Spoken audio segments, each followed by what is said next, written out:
Last time on Wanderlust.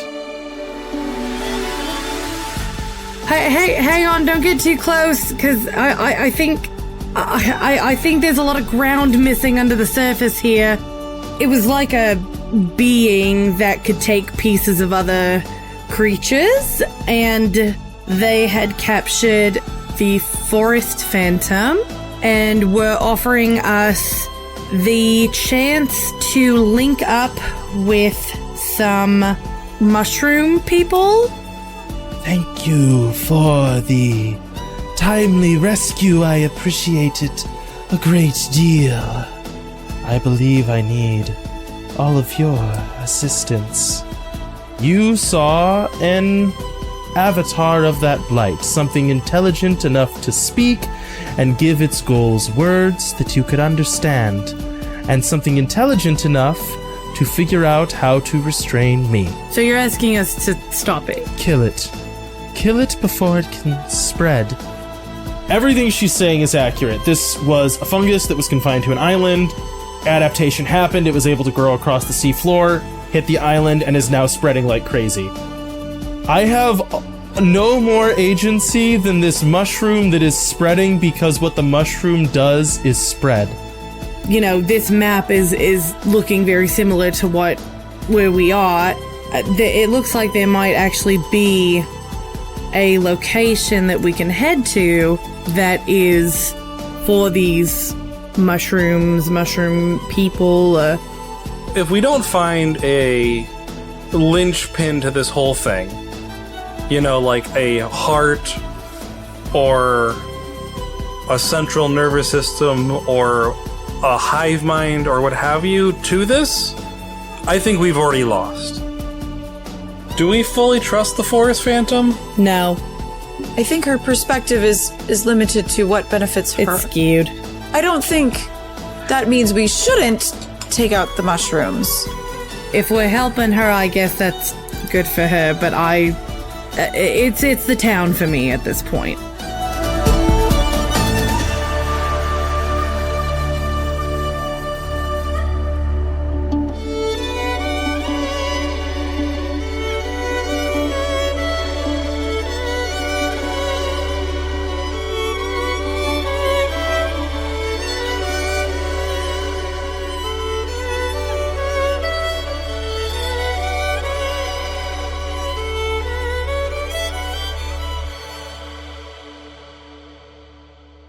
Just to kind of give a rundown of where we left off, just so we're all on the same page, I believe where we're at was, Juliet, you were wounded and had kind of like passed out in a bathtub after getting some doctoring.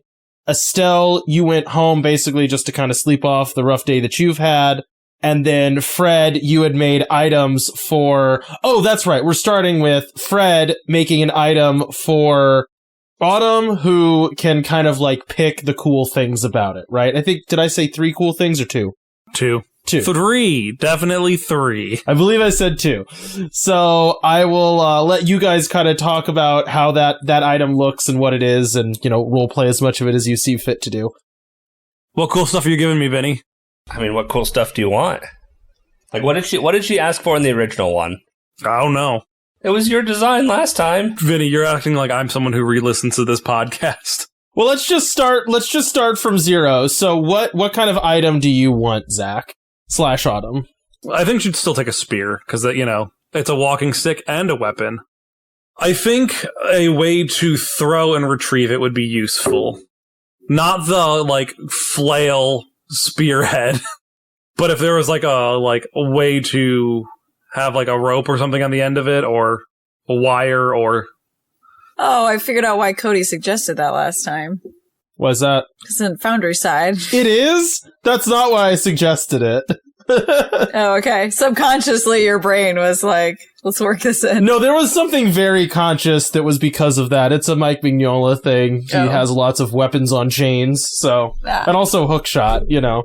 But yeah, no, now that I'm thinking about it, that was absolutely from Foundry side. Well, one of the things I think Autumn asked for last time was it to be collapsible, right? I thought that was Estelle's. Estelle's is not collapsible. Hers is like... No, mine is collapsible. Is it? He rolled really well. I got like a lot of stuff. Yeah. What are your 3 tags so I don't copy yours? Looks like I was going to write them down and then I didn't. But it's collapsible. The middle bit can retract so it can like hook onto hook around like a neck. Mm-hmm. I remember that one. Because like you have like a trident. Oh, right. And light. Yeah, I know it was lightweight. Yeah. Yeah, lightweight, retractable, and the middle bit can retract. Because I guess because I'm trying to remember from the original attempt. I think what Autumn had wanted was more like a telescoping thing, so she could like store it as well. Kind of like one of those collapsible. Yeah, collapsible seems fine to copy. Is it like collapsible and like have like a wire on the end that I can throw and pull it back, so I can have a not grappling hook, but kind of arrow with a wire. Yeah. I guess like a grappling hook ability of it, where it's like it has the functionality to like hook some way. Yeah. I mean, Fred rolled like a genius invention or something. I feel like I can take advantage of that. Right. No, I like that. Okay, cool. Cool. I got a new spear. All right. So I'm naming it Riviera's Revenge. Love it. So what I think we'll do is we'll say it is the next day, and I'm going to say you guys kind of like have a minute to meet up as a team, maybe have a meal, and kind of talk through what next steps are. Because I know we've sort of talked about it outside of game, but I want to get this in-game. Oh, yes. Juliet, what's up? You can finish your thing. I just have an immediate question. Oh, sorry. So you guys can kind of meet up and talk through what is going on, basically. How do I heal? Right. So I am going to say, trying to think about the right way to justify this, because I don't think you got like a specifically grievous injury. You just got beat up a lot.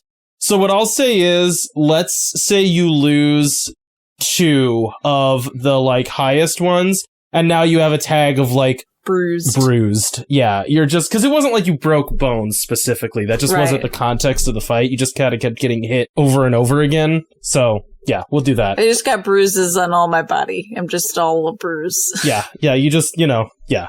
Like we see people that have like gotten in a car wreck and it's just like, ow! It's like that, Like, did you guys see Gordon Ramsay after his bike accident? Yeah, that's exactly what I was thinking of, yeah. Painful. Okay, cool. So, where do you guys all meet up for kind of this coming back to speed meeting? I mean, if Juliet was stayed in the vet office, I think... I didn't. Oh, you did? I went to Autumn and Willow's place. Oh, okay. We can meet back at the vet's office if you want. I guess wherever then. Like, it does not matter where. Let's say you guys meet back up at the vet's office, Come back in to Estelle, who's probably still, trying to like take care of animals. I'll say at this point, Mitchell has gone off to tend the flock of Spiralics that he tends to, so it's just the 4 of you. I think I'm probably writing up like a list, knowing we're about to leave soon, of just like things that need to get done. I would probably be helping with that. So, do you have hydrogen peroxide here, vinegar, baking soda here? Or do we have to go somewhere else in town?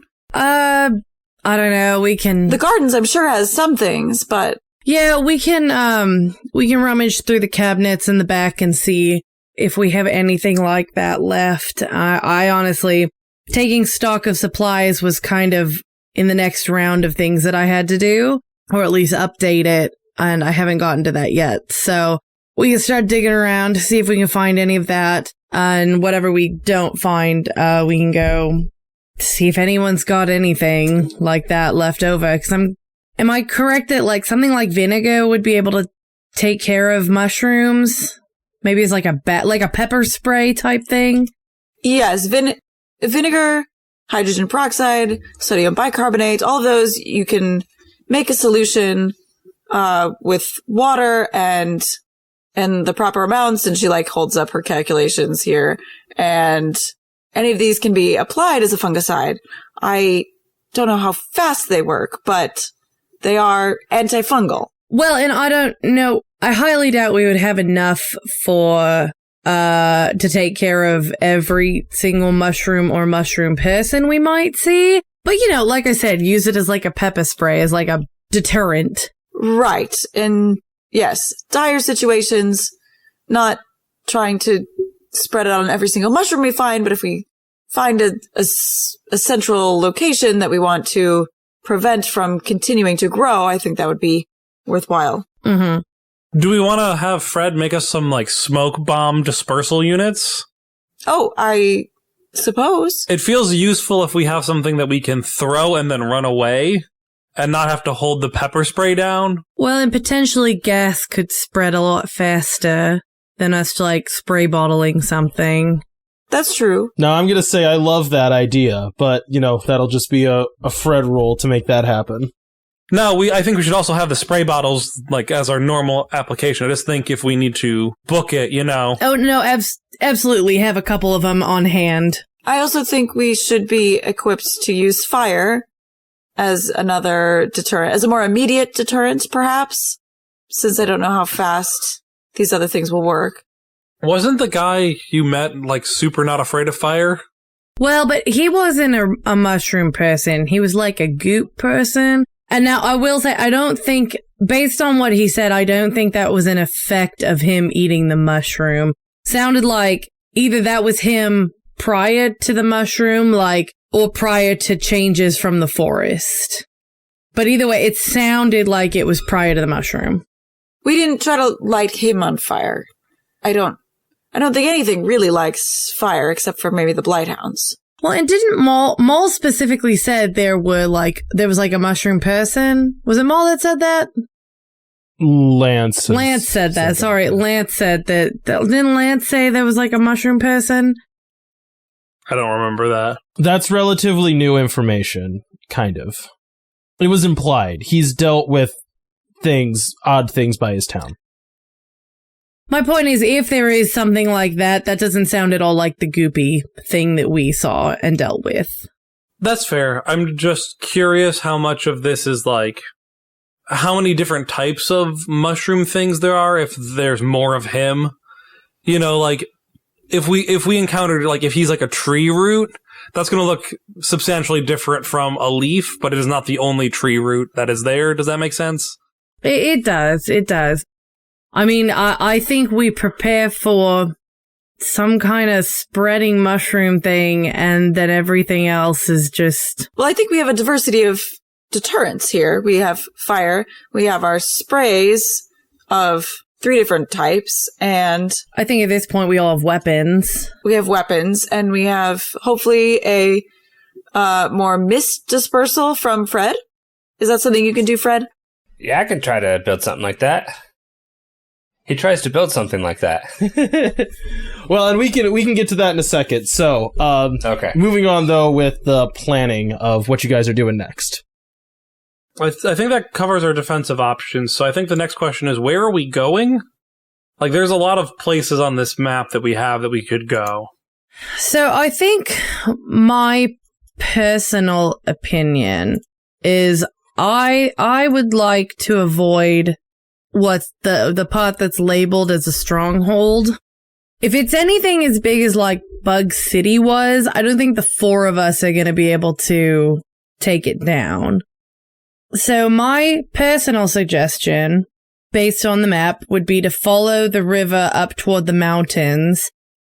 Looks like we're going to have to go over the mountains one way or another.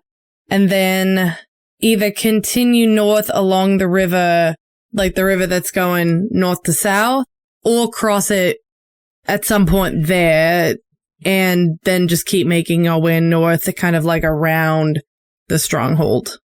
Do we want to follow a straight path? Because I'm worried that they'll find us and track our footprints back, or our path back to here. And I don't really want to lead the mushroom people to Smoky Banks any more than they already know we're here. Well, if we're traveling by the river, that will kind of hide our tracks, right? I think it depends on how much we ford through the river. I guess I'm not entirely sure what you're suggesting. Are you suggesting we like zigzag around the mountains or? I don't know. I'm just worried about bringing something worse to Smoky Banks. I think at this point, it sounds like they're looking to recruit and they are spreading anyway. Matthew is going to be back here with his crew and Maul, and I think they've all got a pretty good shot of keeping away anything that might be advancing. I guess I don't know how to specifically stop that other than, like Juliet said, walk by the river. That's going to be able to hide some of our tracks that way. But otherwise, I don't know how to prevent something from specifically tracking us and then following our tracks back. Yeah. Can I make a GM point of order on this? Sure. The creature that you guys talked to is in the ruins. That's basically by Smoky Banks. Well, yeah, but you kind of made... just because he knows that there were, like, ruins and stuff out there doesn't necessarily mean that they know, like, pinpoint. No, Do that's they? true, yes. You guys didn't exactly ask him that question. I don't know. The goopy thing person was in the ruins, so I guess they know that there were people out by the ruins. I don't know exactly how well he can track. Is there a way we could travel by the river? Do we have any boats we could just sail down the river to a point? I think we'd be going upriver because we'd be going into the mountains. Are we going upriver or downriver, Cody? That would be up. Okay, it's just hard to tell where things are because it looks like they go. It looks like the river flows from south to north going into the sea. It does not come out of the sea. It comes from the mountain. It is a spring from the mountain that goes down the side of the mountain and then to the river. You guys are in the bottom left-hand corner where the little, like... Yeah, I'm looking at the other big one. I'm looking at the one that bisects the continent. Oh, yeah. I think the old vet needs to take some cartography courses. I need a lot more detail and need to know if it's to scale and... Well, you see how scale it is because there's grids on it now. I think I like the idea of traveling on the river, except for the fact that we'd probably need a motor of some sort. Well, I don't... Fred has built us rafts before, but I think it would take time, too, to build something that we could get up river in. Are there any of the ferries that we took into town stuck here? Cody, are there any of the ferries that we took into town originally stuck here? You can certainly try to get one. Because we could use one of those ferries which are equipped to use solar power, which it might not get us the whole way, but it might save us some walking and allow us to carry a little bit of extra food. That's a good idea. And then at least it covers some of our tracks where, you know... And should be faster than walking. At least less work. But, to Estelle's point, I think avoiding the stronghold is not a bad idea. I am interested to see what this turns into when this becomes a riverboat game. Cody, we're back to Wanderlust proper, Zach, and I took that personally. No, I mean, I will say, like, as a GM weighing in on this, that is not a bad or unfeasible idea. There were certainly boats in Smoky Banks that are used less now that there is not commerce going up and down a river. Yeah, and I think we'd be able to take it halfway. We'd be able to take it into the mountains, and then we'd have to get out and walk the rest of the way, but...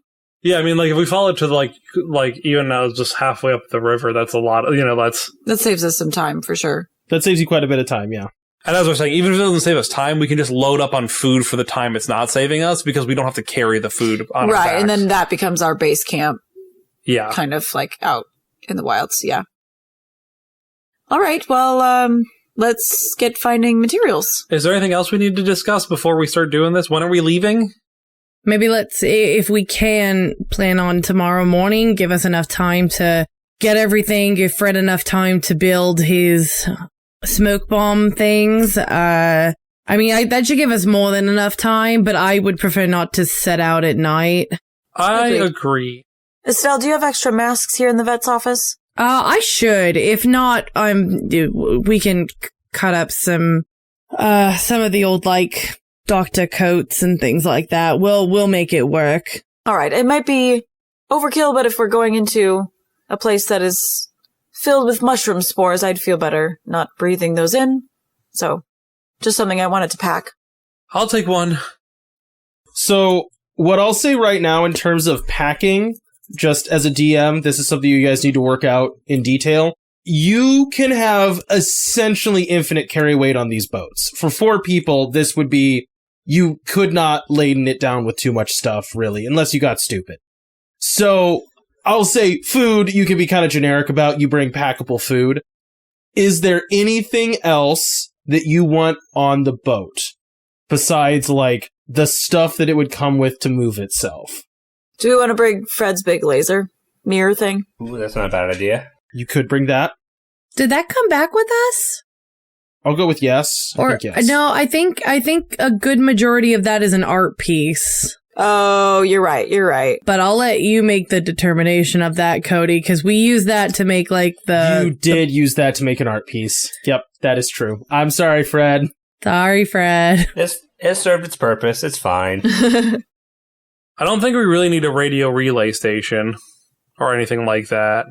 I'm not going to tell you what you do and don't need. It's up to you. I mean, you should bring your radio, though. I'm going to bring the radio. Well, I need to, that's a scene to be had because I don't know if I get a new one or if it's still left on the beach languishing next to a spear that is no longer in use. I was going to say, I think some kind of radio thing that we could just shove on the boat, even if, like, it just, well, I don't know. If we need an amplifier, we would, like, if we can get a signal. A way of contacting would not be a bad idea. I plan on bringing, like the walkie-talkie thing I have. I'll say you can talk to Willow about that. Okay. I will do that. Anything else that you guys specifically want to bring with you? This is sort of like a speak now or forever hold your peace thing. I don't know that there's anything big that we need. I'm fine with the answer being no. I'm just not fine with you guys asking if you have something later. If you want to have something, you have to have planned for it. Yeah, I can take my glowy grabby. That's probably the most awkward thing I have. I think, I'll talk with Will about a radio amplifier of some sort that we would not be able to carry. I guess if Fred wanted to make another death laser, he could.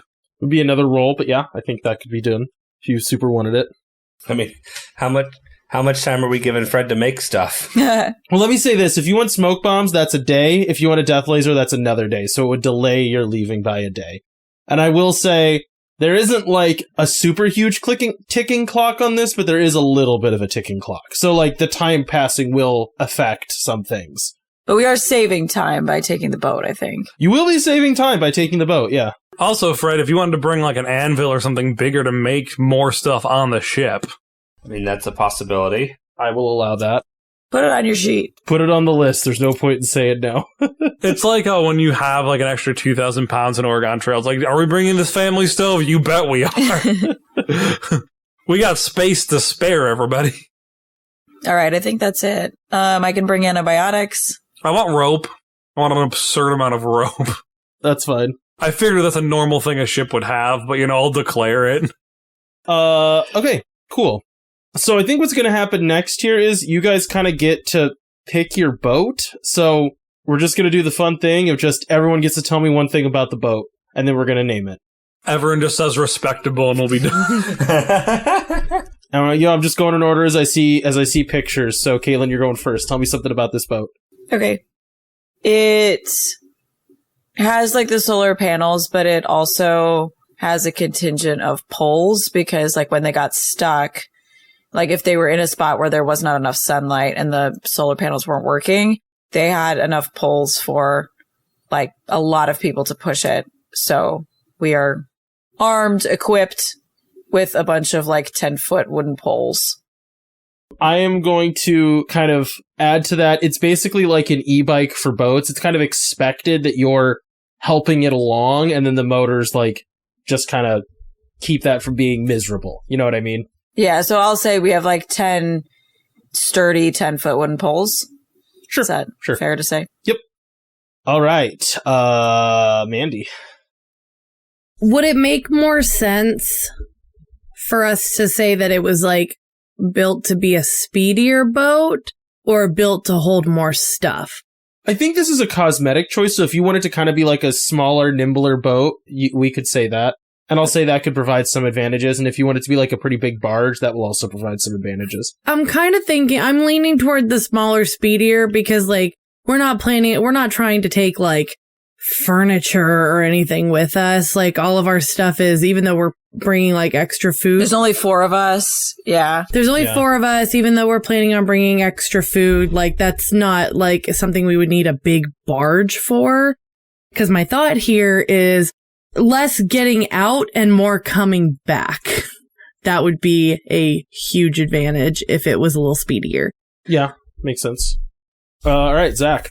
I think it has a lockable below deck. Okay. Like a door that we can secure that is not nothing. Makes sense. Okay. It's not Fort Knox, but also, it's not like the first chipmunk that comes in can raid all of our food and leave. I like that. So it has a little it has it has a below deck. I like that. It's maybe like you can't quite stand up in it, but you can like kind of crouch in it, like hunker down in it. Mm-hmm. It's got a hold. Yeah. All right, Vinny. Okay, so since we've talked about Fred maybe doing some more machining on the boat, an area that's kind of like a room on the top deck that's almost like gyro stabilized, so it's not like constantly, like, not necessarily stabilized, but like so that the rocking of the boat doesn't affect that room as much. Oh, yeah. So that he's not like being pushed around, rocked around while he's trying to like forge metal. Okay, that makes sense. I can like that. Maybe just like it's on like some kind of cushion so it's less wobbly and stuff. Yeah. I wonder if they would even maybe have like a table or something that they use for like navigation that maybe was like more stable. Kind of makes sense. Okay, cool. So you guys like find this boat. We don't necessarily have to go through role playing that. I'll say that like there is a large number of boats that have not been used in a long time because of this. You guys start packing up all of your supplies. Is there anyone wants to talk to before you guys take off the next morning besides, I know, Autumn and Willow? Lance. Do you want to talk to Lance? They're radioing Lance, right? Yeah, we're radioing Lance. Oh, yeah. Okay, sure. I don't think anyone else, unless there's someone else you want. I'm writing a letter to Maul. Okay. Like leaving it in her house. Okay, cool. What's it say? Cool. Get ready to cry, everybody. It's not a cry-worthy note. Doesn't have to be like specific, but what's the... No. So in true Juliet fashion, she has a list of things that she leaves her. We're headed out to eradicate the mushrooms you've seen. Try to stay away from them and definitely don't eat any. We're not sure when we'll be back. We're leaving on date. And if I'm not back for a long time, just know that wherever I am, I will do everything that I can to find a way back in the end. And she kind of like pauses and then quickly scribbles, "Love, Juliet." And then writes, P.S. Check the tree's soil pH and write it down in my little notebook in the top drawer on the left of the desk. I like that. All right. Autumn, you have to try to get a radio. I go to Willow's radio tower. Willow still on occasion gets to sit in her little radio room and do broadcasts. It's not as often now because she's more busy, but it is kind of her happy place. I assume that's where her like office was. Like, I don't think she moved office, like I don't think she moved into Mitchell's old office, Well, what can I do for you? To what do I owe this pleasure? Is that the right way to put it, I guess? You tell me, you're the radio host. We're not on the air right now. We're off the air right now, so it's okay. Does that mean you're explicitly bad at talking all of a sudden? Yes, basically, yes, it does. Flips the on air. I'm kidding. Don't touch the radio. I know just enough to be very dangerous. I know that about you. So, what can I do for you? Well, I wanted to let you know we're leaving to fight the mushrooms, take care of the mushrooms. I don't know fully what's happening, if I'm being completely honest. Weird mushroom stuff that you told me about, and then Juliet and Estelle told me about. Did Lance or them say anything about a weird goop monster who can change skulls? Lance is cagey with me, kind of especially now, but no, he didn't mention that. What he mentioned was that there was odd mushrooms around his settlement. They were impacting his crops, and he thought beginning to potentially impact other people in his settlement. So that is where he is at. Juliet and Estelle wanted me to make sure that we're 100% clear that do not eat mushrooms. I'm not intending on eating mushrooms. I didn't think you were, but like the town at large, and by at large I mean everyone. I understand what you mean. Yes, if we have odd fungus show up, we will not eat it. I was hoping not, but also it only takes one weak link, you know? Yeah. And while I may be the wild cannon of the town, I feel like there's got to be some other smaller wild cannons around somewhere. No, we'll be certain about that, but she kind of pauses. I have a favor to ask you. Sure. And you're gonna not like this, I think, maybe. Are we checking in on Lance's town? Well, so, being frank, and I understand... I prefer if you're Willow, but okay. She just stares at you. I had to resist to make that same joke. Lance, for better or worse, is a friend to me. I know that he isn't to you, and I understand why, but we've had different experiences with him. And as much as he doesn't want to say that he needs help, I am concerned that maybe he does. And I think that kind of what Lance is dealing with might be what we'll be dealing with shortly, so any information we can get on what's actually going on and what things might get like in Smoky Banks would be useful. Also, if you could keep my friend from dying, that would be nice. I don't know if he can die, for being completely frank. The only thing that I've seen able to kill him is Juliet, and I don't think she's looking to repeat that. No, I would hope not, but... But I will do what I can. I don't know how much I will be able to help in their town. I'm scared at what they can do. And what I mean by that is, I don't think they gave us their best weapons. And I'm going out there with not one of their rejects even. I'm going out there with what Fred made. I get that. I think what I'm saying is, I think we have to be realistic about the fact that there is an invasive mushroom that is killing everything, and I think that kind of puts us squarely on at least a similar team for the time being, just for a minute. Well, I hope, and not for the fact that I'm trying to disparage Lance, I'm just hoping they haven't eaten the mushroom and turned Team Mushroom. If you get a sense of that, at least from Lance, run, and let us know, but... Speaking of letting you know, can I have a radio and an amplifier? Like the radio you dropped on the beach and she, takes it out and sets it on the desk? Yes, like the radio dropped on the beach. These are expensive and you shouldn't leave them laying around. We all do things in bouts of anger and fear, and we're not always our best selves. And did you say you also want an amplifier? We're going to be hiking a long way, but we're taking a boat part of it. Ooh, now that means that, okay, now look, I don't think you're really ready for all the features that this thing has. And she, starts, rummaging in a closet and pulls out something that's, about the size of a big suitcase. It's made of, metal, painted kind of a seafoam green color. You can see inside of it there are glowing tubes and stuff and a big antenna coming off of it. She's like, look, this is a very nice radio that can definitely reach me and definitely reach Lance. You can have it. I built it.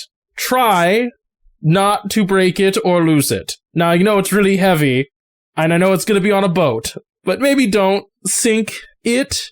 Maybe don't sink this in the water. My goal is not to sink the boat, actually. I know that seems like it would be a fun adventure. I want the boat to be there when I get back. I know. And I accept the fact that something bad might happen to this, but if at all possible.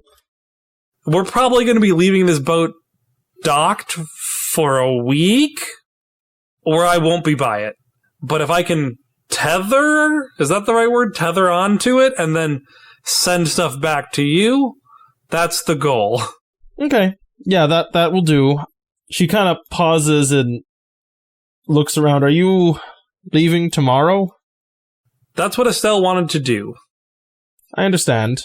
If it makes you feel any better, this is the first thing I did once I learned that we're leaving tomorrow? No, it's not that I'm not upset with you. I'm happy that we have a thing to do, like a thing that we can maybe solve, and I'm glad that you're the one solving it. And I really am glad that you're the one solving it. But I am going to miss you, and I'm glad we talked again before you left. So, thank you for taking the time to do that. I'm glad we talked too, and I'll be back before you know it. And you can call me pretty much whenever you want. I might turn it off if we're sneaking into Mushroom Stronghold of Death. You don't lead with that. I didn't lead with it. I'll call you. We'll talk. And I'll see you tonight, by the way. You're not leaving tonight, right? Oh, goodness, no. She smiles and kisses you before she's like, all right, now get out of here and go set up your adventure boat and put this thing on it. Autumn, tries to pick it up, and it's really heavy. It's she, does that thing where it's I can pick this up, and it's oh, gosh! But she's not willing to admit that she's struggling, Willow just sits there, knowingly smiling and watching you, just, grinning from ear to ear. And as soon as you, wobble out the door, you hear, a distinct whistle behind you.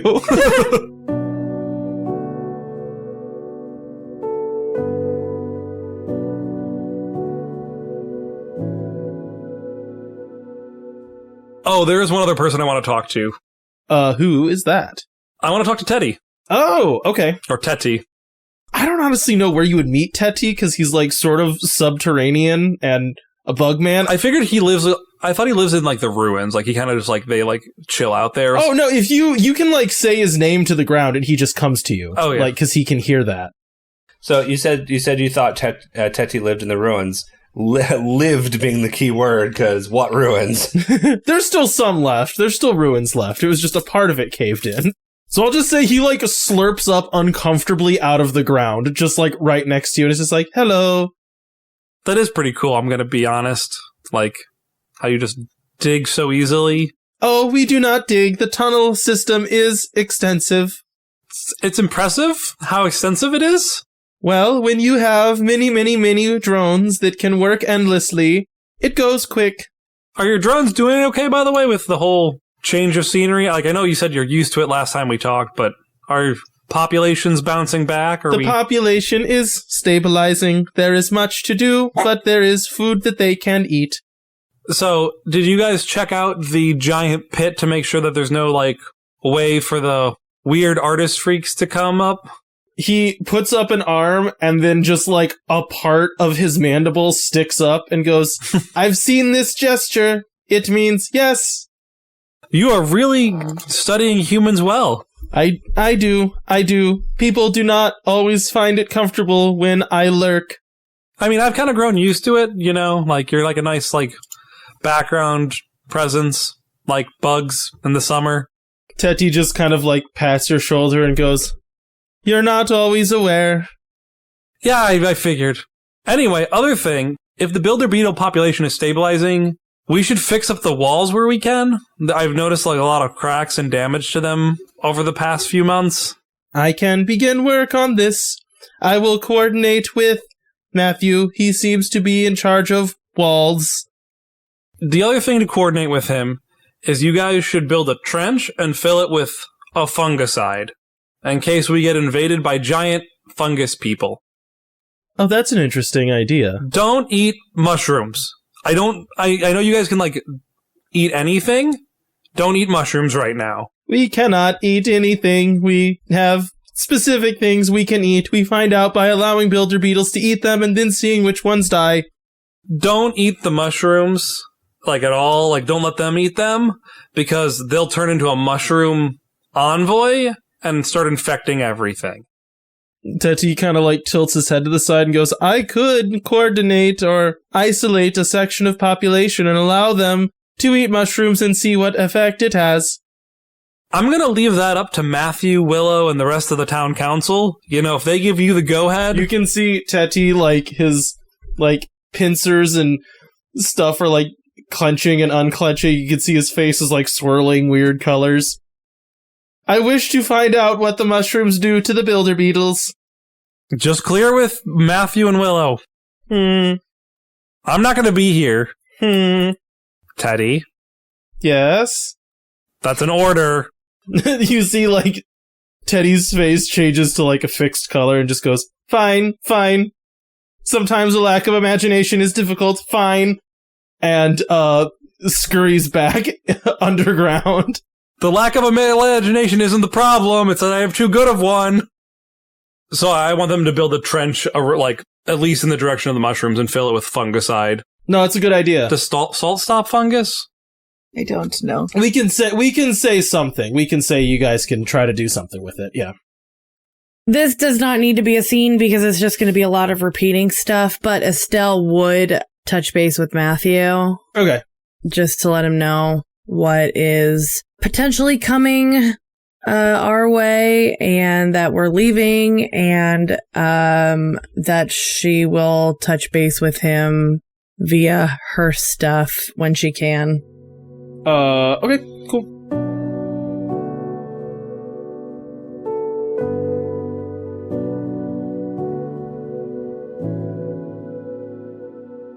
Fred, make me a roll to make those smoke grenades.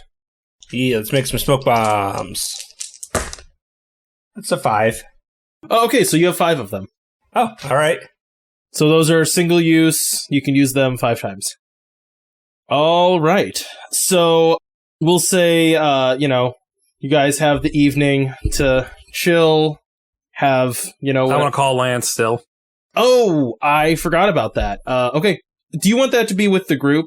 That can be with the group. I don't see a reason why we wouldn't do it. Okay. Since we're not doing a book, I'm going to say metatextually, this is Autumn. Autumn is actively trying to call him. She's not trying to avoid it, you know. What do you mean? She's trying to, like, extend an olive branch of trust and not just be like, he's a dick. Oh, I see what you mean. So you hear, like, the voice crackle over the radio. Yes, what can I do for you, Autumn? Hey, Lance, we're about to head out. We had a weird envoy of the Mushroom Kingdom come. Did he call it the Mushroom Kingdom? What would you prefer? Maybe? I wasn't there, honestly. It was an adventure I was not privy to. I'm telling you secondhand. I would call it maybe a spokesperson for a semi-sentient mycelial network, but, Mushroom Kingdom.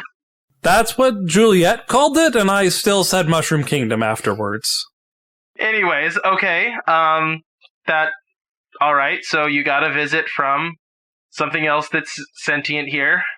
They appear to be in a northeasternly direction from our town. This is not me trying to figure out where your town is. I just want you to be aware in case you are between us and them if they start attacking your town. Well, I appreciate the heads up. They were very much a join us or die kind of thing. Yeah, that does not surprise me, exactly. I also recommend not eating the mushrooms. Unless you want to join the mycelial colony of fungi times. We can just keep calling it the Mushroom Kingdom. That's what I thought. I guess, what is Smoky Banks doing about it? We are heading off into the wilds to see what we can learn about them and try to prevent their spread. And by we, I mean you know who I mean by we. Yeah, I do. There's like a pause. It kind of stretches on long enough you think he might have disconnected. I don't want to tell you what to do or anything, but Smoky Banks has had it good for the time being, so maybe be cautious about how optimistically you treat something like this. Not that I think you're being flippant or anything like that. I just mean things can get worse for Smoky Banks maybe than you think. So keep that in mind when dealing with stuff like this. Noted. Do you want to come with us, Lance?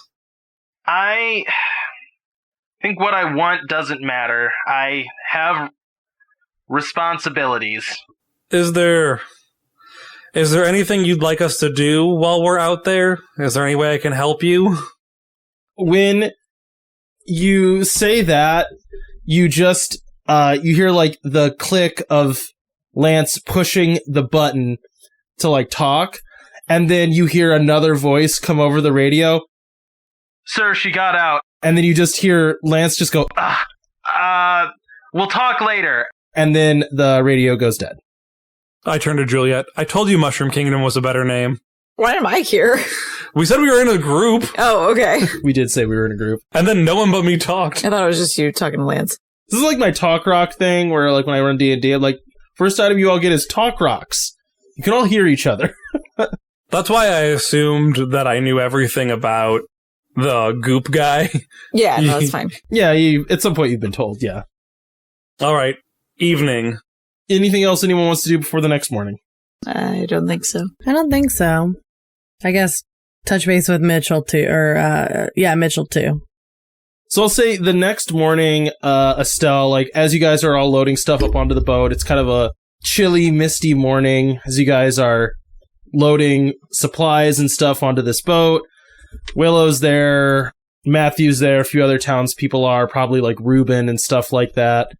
As you guys are all loading stuff up, Mitchell kind of grabs your hand and leads you off a little bit. I know you're going to be gone for a while, and I'm not going to pretend like you shouldn't be. I get that, but I just, I wanted to give you this. And he hands you a book with like the Wild Watchers logo stamped in it. I know that being connected while we're so far away can be difficult, and I understand that that is a part of your place here, but I just thought it'd be nice for you to have something to read that I found fascinating, at least. So if you ever want to, reminisce about one of my boring rants about history, you have a way to do that. I think she just pulls him in for a kiss and then says, "Take care of everything for me here while I'm gone." I will ensure that the spiralics remain unharmed and edible, and if Matthew gets over his head with everything here, I can, make a return as sheriff if need be. And don't eat any mushrooms. I have never been a fan of mushrooms. I find their texture weird. I find their smell gross. So, you don't have to worry about that. Mitchell knows what's up. Also, don't eat any mushrooms. Not planning on it. You know who we should be telling not to eat mushrooms? Matthew? Yeah, Matthew, we should be telling that these are not edible. Yeah, I'm going to go talk to Matthew about the edibleness of mushrooms. Estelle better be reading us bedtime stories on the boat. Oh yeah, that we're on a boat. Autumn's bringing extra novels this time instead of just the one. Yay! So she has like 5 of them. Is this where we insert part of our Outlaws Wanted podcast? Autumn- Downtown Chronicles. Autumn doesn't read space adventures. That's not her style. What does Autumn read? She reads like pulpy adventure fiction. I had a whole list of like Rosa Riviera. I'm just gonna say, Zach, the original name of Outlaws Wanted was Galactic Pulp. I don't think Autumn's into spaceships. She's more into like Indiana Jones. Okay. Which, like, I get like where it's like there are similarities between Han Solo and Indiana Jones beyond it being Harrison Ford, but she's more into the Indiana Jones side of it, I understand. Yeah, so you all start pushing your way down the river into the wilds. As you go, you kind of like, the river swoops around the ruins and you can see them towering above you. You can still see that, like, wild-eyed stone worm hovering above the ruins, staring down at it. almost now seeming to be a statue.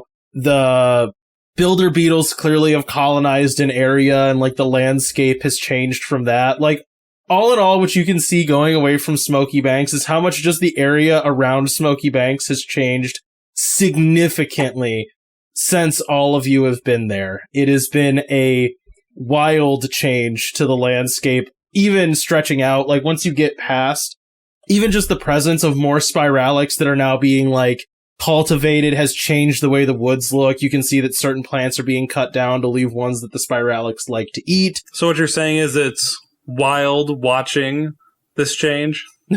Yeah. And that's what you see as you begin to pull your way down the stream. Or up the stream, rather. Up the river. So now what I need everyone to do is make me some kind of navigation roll. So this is basically just you telling me how you're helping steer the boat. I think that Estelle probably has, like... You can tell me if wouldn't work. But I think Estelle probably has, like, a handle on the map. Okay. And so, assuming it's accurate, being able to give, like, okay, I think we're coming up to, like, a pretty big bend. Yeah, like that kind of information. That makes sense. And I'm gonna pathfinding. And being able to mark, like, what corresponds to what. Yes. Yeah. So, probably inquisitive? I can do that, yeah. So in canoeing where you have one person who's like meant to be like the power and one person steering. Yeah. Autumn's just doing the power part of it. Just making the motors not work that hard. Yeah, well, she's the person like doing like a lot of just like legwork and letting everyone else do like the fine tuning of like dragging an oar if they need to turn or sure, kind of that, to use it. And I'm thinking athletics. Okay. I was doing notice for like paying attention to river geography, like where is it shallow? Where is there downed stuff that we need to be aware of? Is there something like just below the surface that we should avoid? That sort of thing. Sure. And Fred. Is Fred helping or is Fred just forging, Vinny? Yeah, that's what I was wondering, because Fred was going to build stuff in this time, right? Well, you had already built the smoke bombs. Is there anything else you want to build? We were looking at making a new like laser mirror laser thing. Oh, okay. I will say you can do that, but it will mean that the boat is going slower. Does that make sense? Like, you're actively reducing your ability to help, which would negate an amount of forward motion. It's not a no, it's just you're giving up distance for laser. What do you guys think? Think that's worth it? Now I'm not sure, because like we're not going to be by a ton of mushrooms when we're on the boat still. That's kind of, unless we can take it with us and it's not like dragging. I don't think we can. I think it's huge. Yeah. So maybe we scrap that. Or do we want him to make more smoke bombs for us, is the other thing he could do. I mean, he already spent a day on it. I don't know how many more nebulous smoke bombs we need, I think I want speed. That's my vote. That is fine. I was just giving options. Okay. So what are you rolling with, Vinny? Or Fred? Gosh, Fred just really doesn't have anything for this. What did you use when we were navigating through the wilds before? Just generic notice. Okay. I mean, just justify what you're doing with it. Okay, I have an idea. Does our ship have any kind of like crow's nest or anything? It could. Because Fred wants to be up in the crow's nest, keeping an eye out in the distance. Okay, cool. Wow. So I want to preface this by saying my notice skill is a +1. I rolled a 5. That's like probably one of the first time. No, not the first time. I know I did one last time with one of the crafting things, but I actually rolled 4 pluses, which is awesome. Woo! Dadgum. Wow. I got a +3. 2. 5. Okay, so you start the trip up the river. At first is shockingly quick. Like, you're not going maybe in as straight of a line as you could go if you were hacking your way through treacherous underbrush, but this is fast. Between Fred being up on the crow's nest, Estelle having a map, and Juliet just keeping an eye out on like navigating the close parts of the river, you're able to dodge around a lot of like sandbars, snags, things that otherwise might stop the boat in its tracks. The area that you're in right now, the vegetation is all pretty, it's not low like below your heads, but these aren't like redwood trees, right? They're lower down, more long, spread out branches. The roots are like growing into the water. It's a very swampy area that you're in. So it can be kind of dangerous in that the ground beneath you is the bed of the river is very soft. Like as you're putting poles in the river, you can feel them going for a while before you really get any purchase to push yourself along. The weather out is fairly cool, so maybe like 50s as you're pulling your way up the river. It's very quiet. You can see the occasional animal running around. There's river-dwelling mammals that are scurrying up and down on the river and reptiles and stuff as you're going up sort of slowly. And this trip is odd because it does very much parallel your trip into Smoky Banks, right? This was how you originally arrived, just in the opposite direction. And now you're on seemingly a different world, going through a forest that looks entirely different because that kaleidoscopic, multicolored vegetation is gone. But it is kind of a peaceful moment that you guys have, slowly working your way up this river. And I say slowly, you're not a speedboat, but faster than on foot. You know, just kind of gently and quietly moving. And you have that moment of remembering, like, oh yeah, this is what moving through the wilds is supposed to be like. This is what it was like getting to Smoky Banks. It's this kind of peaceful, non-disruptive way that you're moving up this river. Fred, you're the first one to notice, as you guys are kind of picking up a good amount of speed, you maybe hit a couple of clearings where there's a little bit less vegetation. And Fred, you can see in the river that there is like, it's difficult to describe exactly what it looks like. The water is pulling down in an area. So there's still a river flowing over this, but you can see an area where it's sucking down seemingly. You can see a great deal of turbulence around that.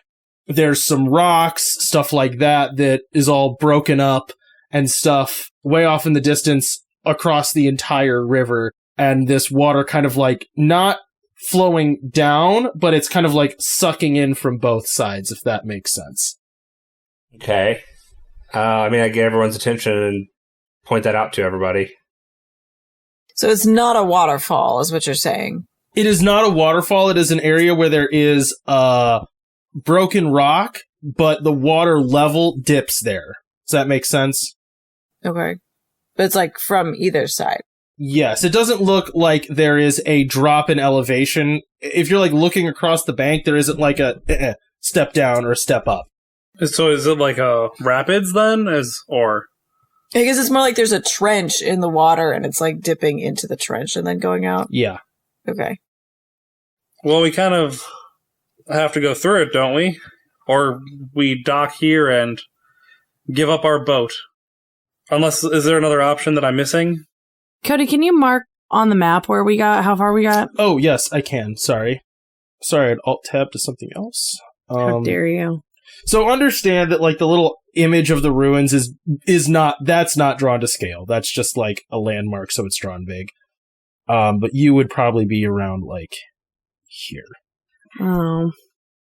Well, if there's not rocks in the middle of the dip, then I assume that would be the safest spot. We'll need a lot of power, probably, to get through it, but I would say avoiding the rocks is the priority. Do we want to double check to make sure there's no rocks? Does one of us want to go swimming? It's 50 degrees out, Autumn. If the options are getting cold and then having to sit underground with a lot of blankets versus, or below deck with a lot of blankets versus wrecking the boat, could one of us hop to shore and poke at it with our 10-foot long poles? Sure. We could probably hold ourselves kind of close to it. Well, I guess we're going up. We're going upriver. We're not being carried into it. So if we just move slowly, we should be fine. Like, yeah. We poke at it with our sticks, but don't go in it. All right. So as you pull your way closer to this, there are broken rocks and everything, but you can see areas where you think you might be able to like navigate around it, but it's going to be tight, and the ground that used to be like soft, very loomy mud right underneath of you has now grown rocky, and you can feel areas where like you stick your pole in and it kind of like sucks, like you can feel water pouring under the rocks. And when you get to there, you like get close and there's the sound of the rushing water through the rocks. The sounds of the animals in this area have died down a lot. You don't really see as much anymore. And when you're getting kind of close, sort of edging your way over, seeing these rocks with the water pouring into them, you hear this really unearthly kind of singing, or it doesn't sound like a human vocalizing, right? But it is musical to your ears, and as soon as you hear it, it's like laser focused on it, right? Like this weird, unearthly kind of, not, I say like wailing sound. It's not bad, like discordant, but it is inhuman and grabs your attention and really sucks you in as all of you stare at this kind of like shallow river rushing over these rocks and getting sucked down into them. And you hear these beautiful song, and all of you kind of feel your grip slightly loosen on those poles, and your minds start to kind of drift.